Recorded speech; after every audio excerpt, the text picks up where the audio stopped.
بسم الله الرحمن الرحيم، والصلاة والسلام على أشرف خلق الله أجمعين.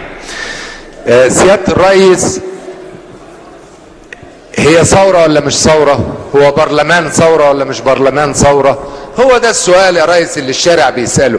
هو برلمان ثورة، هو مجلس قيادة لهذه الثورة، هو برلمان قادر أن يفعل ما لا يستطيع غيره أن يفعله، لأن احنا الوحاد المنتخبين يا سيادة الرئيس. فالنهاردة لما الأغلبية تقف وتقول نحن نستطيع سحب الثقة من الحكومة، وتطالب بسحب الثقة من الحكومة ولا نسحب الثقة من الحكومة، بيجي لنا شيزوفرينيا يا ريس سياسية. ازاي تبقى الأغلبية أو البرلمان كله عايز يرفع الثقة من الحكومة وبيقول انا اقدر ارفع الثقه من الحكومه وما يرفعش الثقه من الحكومه؟ ده سؤال عجيب بيساله الشارع يا ريس. هيعملوا فينا اللي عملوه مع اللي قبليهم.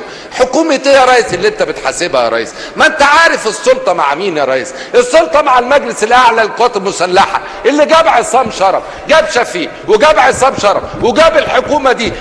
واحنا النهارده يا ريس هيعملوا فينا اللي عملوه فيهم عشان الشعب يقول لك برلمان اهو جه ولا عمل حاجه ولا نيل حاجه، وبيقول لك الاسرائيل بيقفلوا سفارتهم وماشيين. يعني ممكن يبقى في حرب اختلاقيه كده اهو ونخش في مرحله بقى ما نعرفش احنا اخرتنا رايحين فين يا ريس. ارجوك لو عايزين تسحبوا الثقه من الحكومه صوتوا